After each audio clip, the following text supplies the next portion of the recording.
So, Frodi. Maxim. Hi. Hi, aangenaam. Aangenaam, leuk om jou te ontmoeten.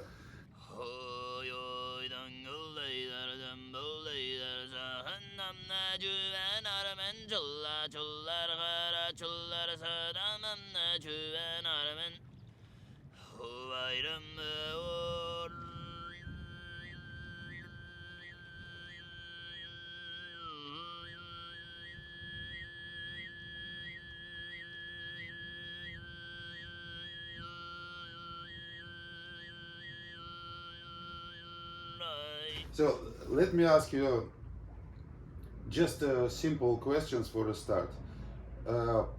So, what is your name? Where are you born? And where did you grow up? And who are your parents? Who are my parents? Okay. Yeah, so my name is Frodi Fransman in total. I was born in Amsterdam, here in the east, and since then I've lived in almost every neighborhood. Now I moved to southeast, so Amsterdam, Netherlands. So you're Amsterdam boy. Amsterdam boy, yeah, long lineage of parents, of fathers who lived in Amsterdam, Okay. all Jewish background. Okay. So the real Amsterdammers, and so yeah, my father is from Amsterdam as well, and my mother is from a small town called Lochem in Gelderland. Yeah. Okay. So a little bit mixed, and yeah, they were both a lot of into music. My dad especially in collecting music and knowing music, and my mother more in performing, singing. So Really? that's also why I picked up music in different ways. Professionally, or was it a No, hobby just for them? no, just a hobby. Yeah, my mother did theater as well, Okay. also with singing, but she dropped that a long time ago. Yeah, Okay. yeah, more than a hobby. Yeah. Okay, and your father is Just not collecting into music. but He played a little bass, but not what is not a in musician. life? What he's doing in life? Oh, what he's for doing in bread, life. as they say. Yeah, for it's bread. let's see. Long story short, well, he recently sold all his records. He had like 2,000 long play records. Okay. Because he's gone fully spiritual. Oh, I and see. is doing stuff with shamanism right now. So I'm letting him do his thing. Okay, I see. Yeah. I see. Now it's becoming more clear your background and why I have no. Yeah, it's a little bit interested in also weird for me as well still, but we're learning together, I guess. So yeah. Okay. Yeah. Now I will not go too deep into this because we can of course speak about influence and confrontation with the parents, but it's another That's story. another next subject time. maybe. Yeah. Good. Thank you for telling us where you come from. When did you hear for the first time Khöömei, or throat singing as they call it? Yeah. And what kind of impression it gave you? And the next question is, why did you start to sing yourself? Yes, of course. Yeah, the question I always get. Yeah, it's interesting for me. So yeah. So it started when I was very young. I think like 5 or 6. I was sitting on the back of the bicycle at my mom's, and we were bicycling in Amsterdam through the Rijksmuseum. Yeah. And there was also always like a band playing. I think it's Altai Gairan. So it's not Tuvan, but it's Mongolia. Mongolia. Yeah, I know those guys very from the well. Altai region. Okay. And I heard that as a kid, and I was like, my whole body like this feeling of wow, this is crazy. And then my parents had like CDs, and I heard that a little bit. And then only when I was 18, I kind of rediscovered it again on like YouTube and online and through the CDs from my parents. And then like hobby began.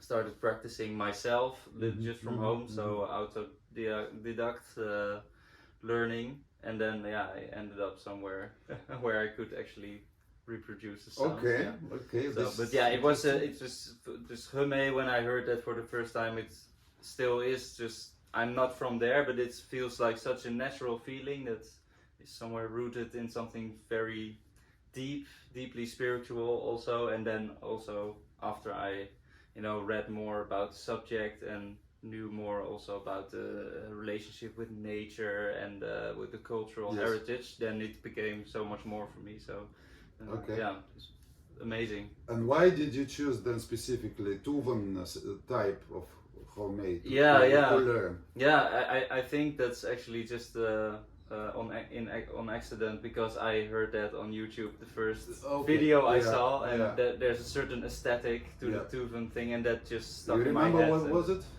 Yeah, I think it was a video of two boys sitting in like an icy field. I think it was maybe Mongunol Ondar. Yeah. When he was still young. I think it has like millions of views. Something very specific. Was it video. not from this film of Herzog? Maybe a German film or something. I think so. Yeah, but I saw only the short snippets. And I think afterwards, I watched also the documentary years later. Okay. Yeah.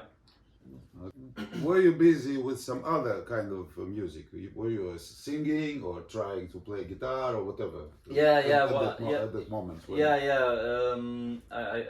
I played a lot of different instruments.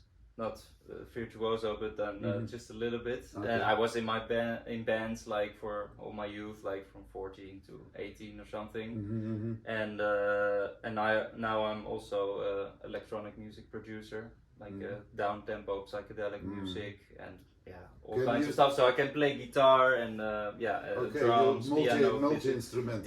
I know a little bit of everything, but not a specialist. But can you tell some names? What kind of music of musicians or musical heroes who influenced you or impressed you? As a kid. So many. Very deeply rooted for me is always David Bowie and Gary Newman. He was a singer from the late 70s, early 80s. He's still singing. The founding father of like synth pop, that kind of stuff. He was singing at the Deck Mantle just 2 weeks ago. Oh really? Oh fun! Yeah, I saw him many times as a kid. Also, I was just crazy fan. Like the synthesizers. That was for me like wow, this so, because it's also like with the overtones. It's the same for me. It's super wide and not singular, and it's such a rich sound. I think that's always what interested me. And then afterwards, I was like in the rock scene. So I was like Queens of the Stone Age, more alternative rock, Nirvana, of course. That kind of. Popular names, and after that techno, but those aren't are they artists? Just producers more and DJs. I think is the state of being. Techno. So there's too many to name. Yes, of course. In that scene. But Queens of Stone Age, David Bowie, those are really the cornerstones of the music, and then just the world music is always and been what kind of world music, which music apart from Tuvan would touch you, let's say, early age? Bulgarian choirs, Bulgarian singing. I don't know the exact name in that language. That's it's also Hundertudit also. Yes, I think a collaboration with that. But I'm widely interested in yodeling. It's also very nice, I think. The Italians also have the Sardinian polyphonic singing. It's a little bit similar. I really like that.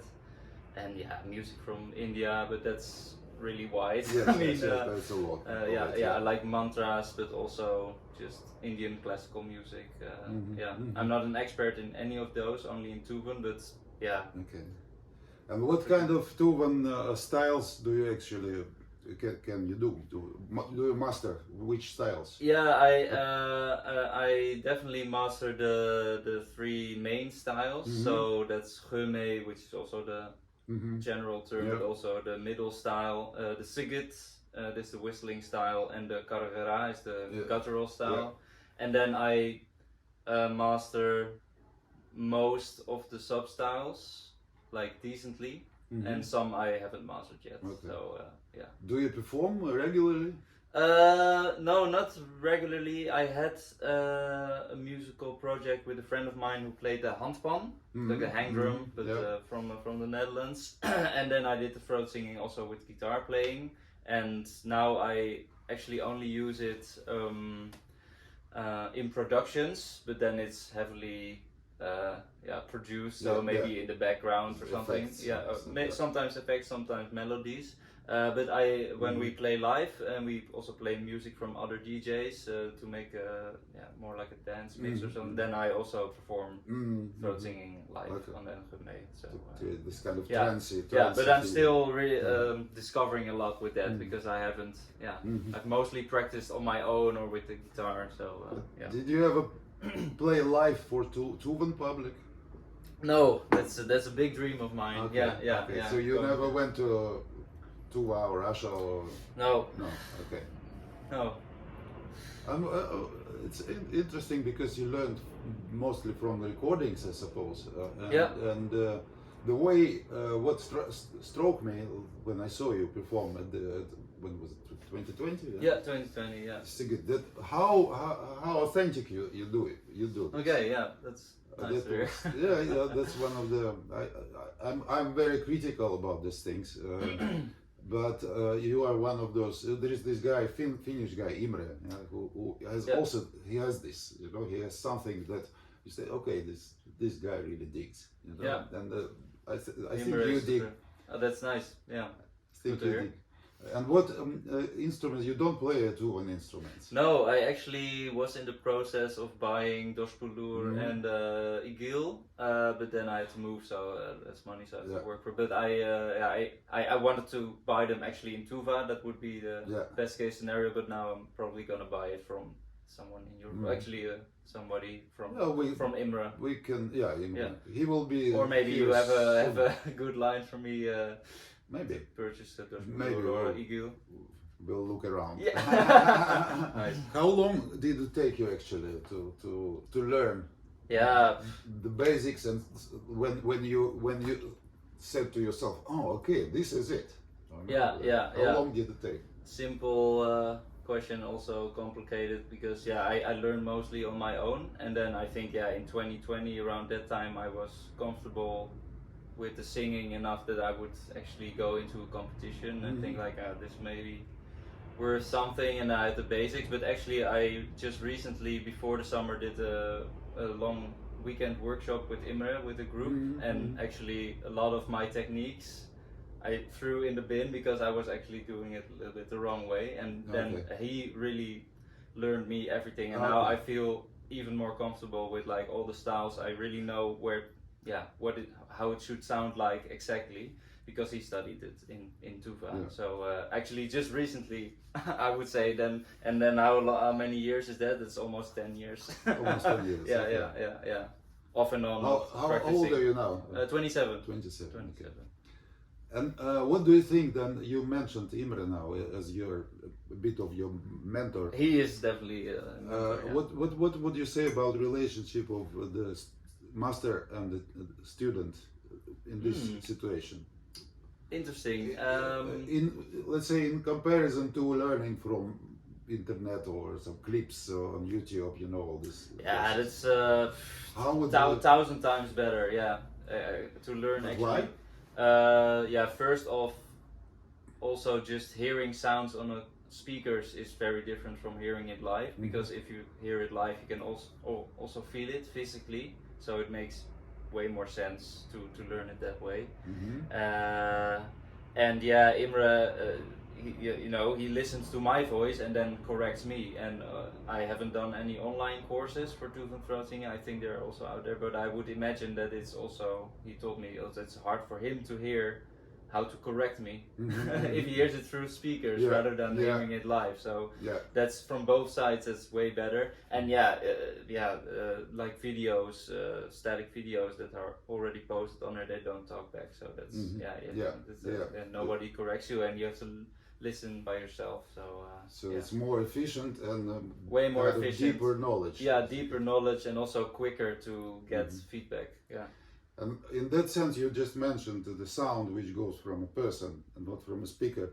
I remember experiencing singer Fyodor Tau, who had this deep gargara, and when he was singing, like, was not only his body was thrilling, like this like couch he was sitting on was thrilling, and I felt this thrilling through the air, like kind of warmth with waves. And that led me to the idea that actually this is not throat singing, what we call it. This Khöömei cannot be restricted to this idea of throat singing. What do you think of correct name for this kind of type? Body singing? I don't know. Yeah, that's difficult. No, throat singing doesn't. You agree with that? Yeah, I agree that it doesn't cover like the full feeling and how it is. Expression of that kind of singing. Yeah, it's happening in multiple parts of the body and also the experience. Yeah, the singer as itself. Yeah. Because that's a big. This is also a different story, but there's a big, let's say, discussion between musicologists how to call this. They still, after all these years, dozens of years, they still did not come to a final kind of terminology. Kind of surprises me because there is already a term out there. Khöömei is Khöömei, and then you can just call it that and do an italic writing. Yeah, exactly. It's the only term that's already. That's a good one. Don't invent. Tell me, please, what exactly you won? What kind of prize? Yeah, was it 2020? 2020, and it was an international online competition in Tuva for the Sygyt style, so the whistling style, and they had like 4 head prizes, which was like head prize, and then they had like 3 laureate degrees, and then I won the 3rd laureate degree, so sort of 3rd of the 2nd category. I don't know how. It's different in all competitions. But yeah, it was amazing. I didn't expect that at all. Like a Dutch boy from the fields. It was the first time you took part in such a competition. Yeah, first part. I also don't enroll in competitions if I don't think I have any chance. So Play it safe. It worked.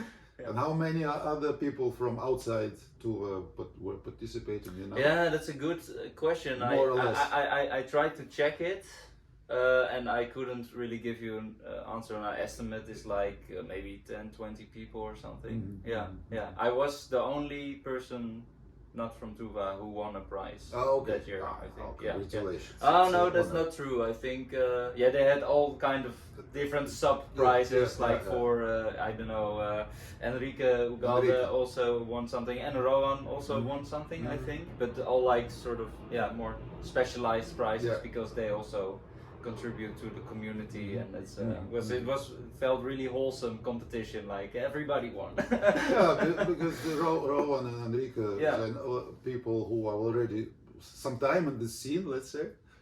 You were like I understand completely new to the scene. Good of you. Also, like the question was, how do you use the Khöömei in a more general musical practice? But you already said that you're using it for electronic music, for psychedelic.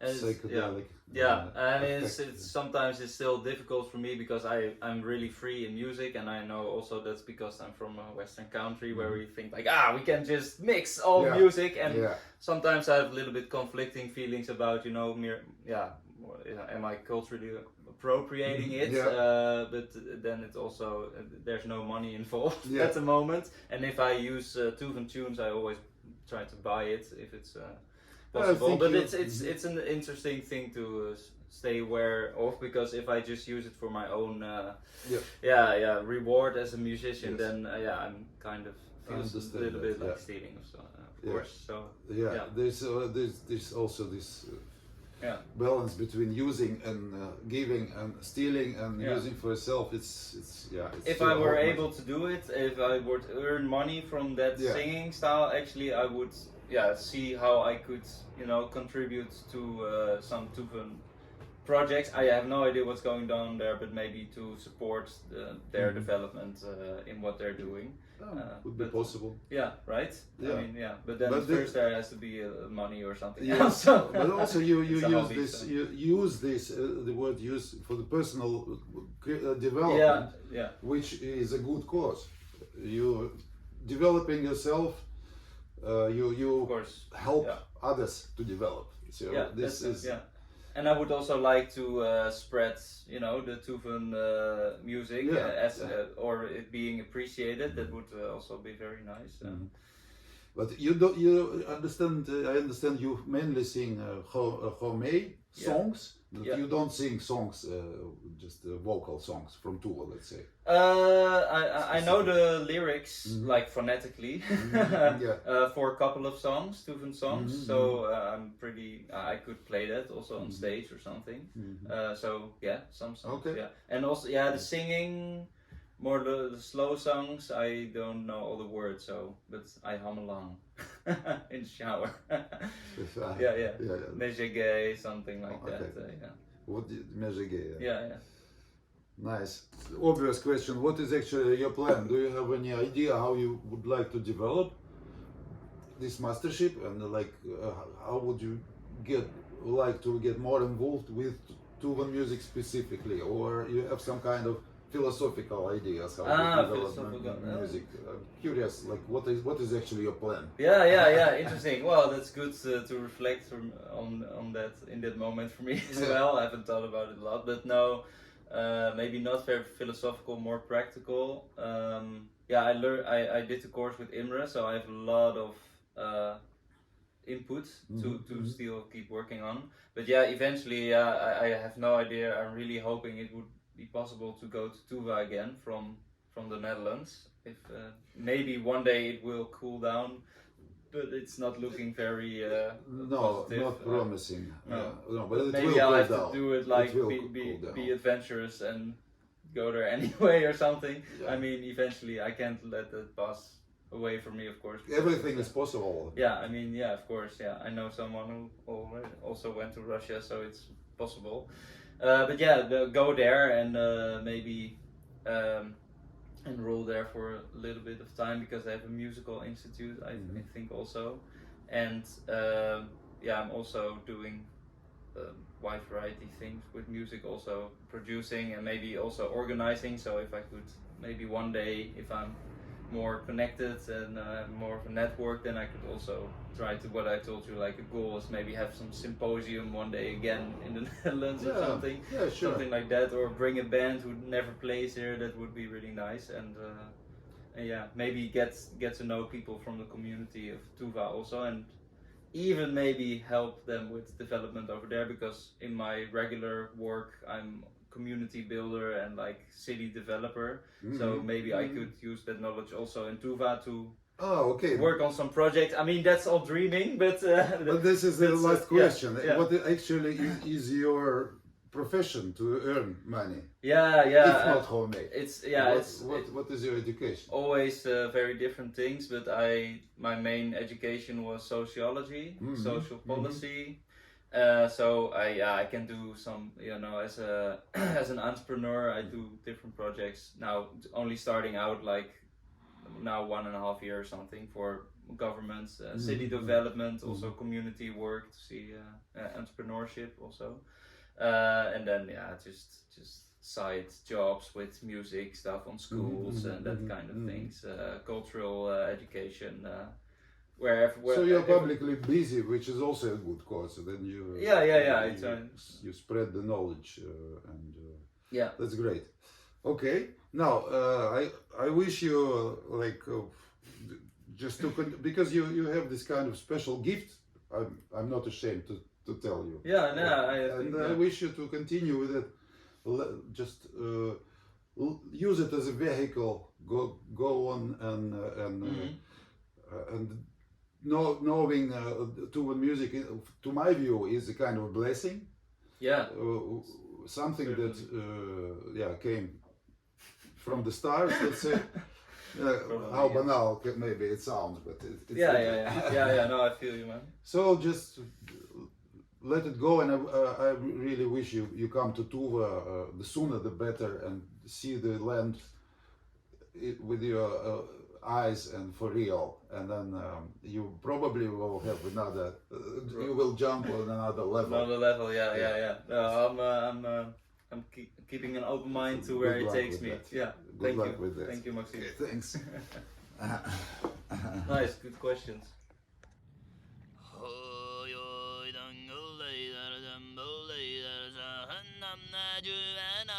chulla chullar gara chullar sadaman chuven armen Huvayram or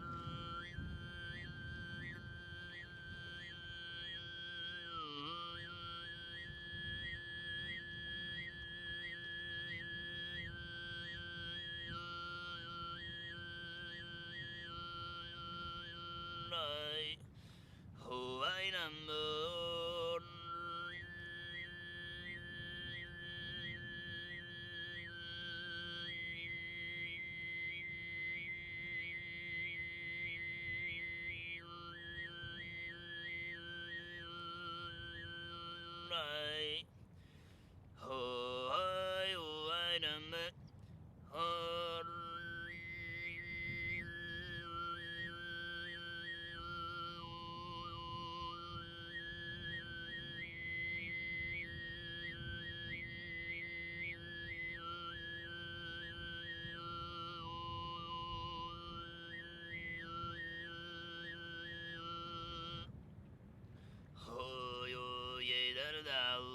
pestalli sengele bere yunne yoy.